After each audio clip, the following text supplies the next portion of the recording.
Hello my dear foodies, welcome to வீட்டு சமையல். இன்றைக்கி நம்ம பெசரட் எப்படி செய்கிறதுன்னு பார்க்க போகிறோம். பெசரட் அப்படிங்கிறதுனா பச்சை பயிரை வச்சு சுடுற தோசை பேர் தான் பெசரட். அதுக்கான இன்க்ரீடியன்ஸ் கொடுத்துருக்கேன், பார்த்துக்கோங்க. ஃபஸ்ட்டு பச்சை பயிரை நம்ம முன்னாடி நாள் நைட்டே வச்சு ஊற வச்சு எடுத்துக்கிறோம். ஒரு கப் பச்சை பயிரை எடுத்துகிட்டு அதை ஃபுல்லாக மூழ்கிற அளவுக்கு தண்ணி ஊற்றி ஊற வச்சு எடுத்துக்கோங்க. இப்போ நான் ஊற வச்சு எடுத்திருக்கேன். ஒரு மிக்ஸி ஜார் எடுத்துகிட்டு பெரிய ஜாராக எடுத்துக்கோங்க. அதில் நம்ம ஊற வச்சுருக்க பச்சை பயிரை ஆட் பண்ணிக்கோங்க. பச்சை பயிர் எல்லாம் போட்டாச்சு. இதில் ஒரு 4 காஞ்ச மிளகா, 4 துண்டு இஞ்சி, தேவையான அளவு உப்பு போட்டுக்கோங்க.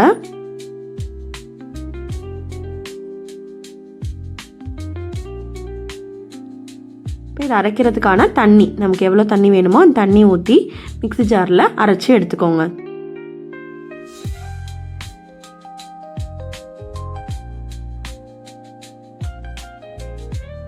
ஒரு 5 நிமிஷத்துலேயே அரைஞ்சிரும். இப்போ நமக்கு அரைச்சிருக்கு பாருங்கள். இது தோசை மாவு பதத்துக்கு இருந்தால் போதும். இப்போ இதுக்கான தாளிப்பு ரெடி பண்ணிக்கலாம். இப்போ ஒரு கடாயில் 2 டேபிள் ஸ்பூன் ஆயில் சேர்த்துக்கோங்க.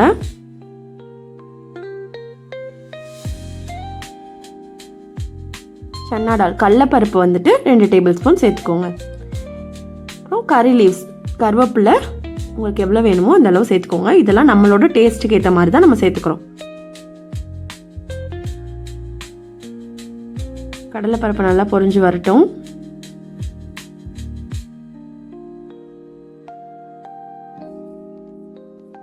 ஒரு ஆனியன், ஒரு பெரிய வெங்காயத்தை பொடிசாக கட் பண்ணி ஆட் பண்ணிக்கோங்க.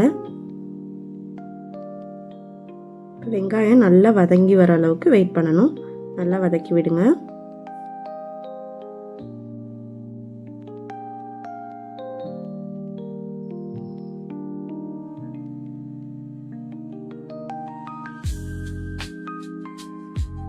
வெங்காயம் நல்லா வதங்கி வந்துட்டு இருக்கு.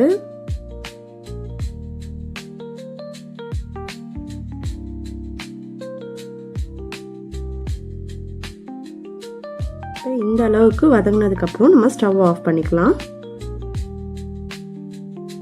ஒரு பெரிய பவுல் எடுத்துக்கோங்க. இந்த பவுலில் நம்ம அரைச்சி வச்சுருக்க மாவை ஊற்றிக்கோங்க.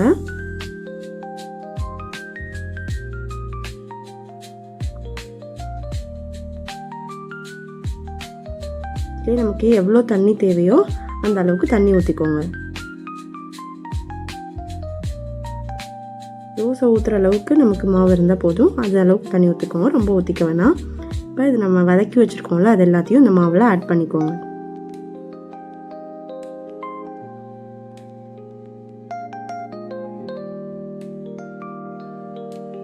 இதெல்லாம் மாவில் மிக்ஸ் ஆகிற மாதிரி நல்லா கிளறி விட்டுக்கோங்க.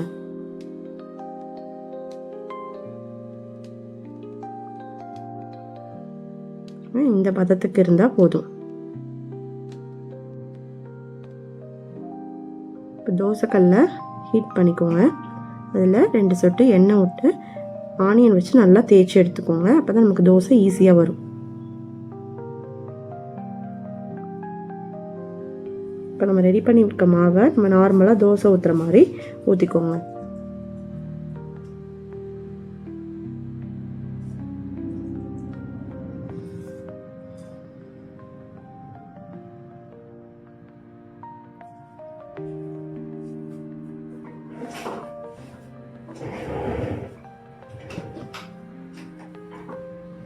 நம்ம நார்மலாக மாவு தோசை ஊற வச்சு அரைச்சி அது புளிச்சு அதுக்கப்புறம் ஊற்றுறதுக்கு ரொம்ப டைம் எடுக்கும்.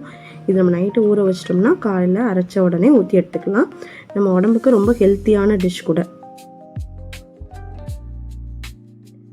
டயட்டில் இருக்கணும்னு நினைக்கிறவங்க வந்துட்டு மாவு தோசையை விட்டுட்டு இது மாதிரி தோசை கூட வீக்லி ட்வைஸ் செஞ்சு சாப்பிட்டுக்கலாம். இப்போ நமக்கு தோசை ரெடி ஆயிடுச்சு. இதை திருப்பி போட்டு இந்த சைடும் வேக வச்சு எடுத்துக்கலாம்.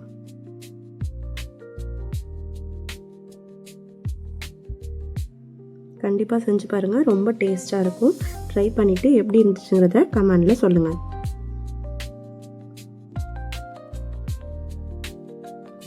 இப்போ 2 சைடும் வெந்துருச்சு. திருப்பி எடுத்துக்கலாம். இந்த வீடியோ உங்களுக்கு பிடிச்சிருந்துச்சுன்னா லைக் பண்ணுங்கள், சப்ஸ்கிரைப் பண்ணுங்கள், பக்கத்தில் இருக்க பெல் பட்டனை கிளிக் பண்ணிக்கோங்க. இப்போ தான் நான் போடுற எல்லா வீடியோஸும் உங்களுக்கு நோட்டிஃபிகேஷனில் வரும். அடுத்த வீடியோவில் இதே மாதிரி ஒரு நல்ல ரெசிபியோடு சந்திக்கலாம்.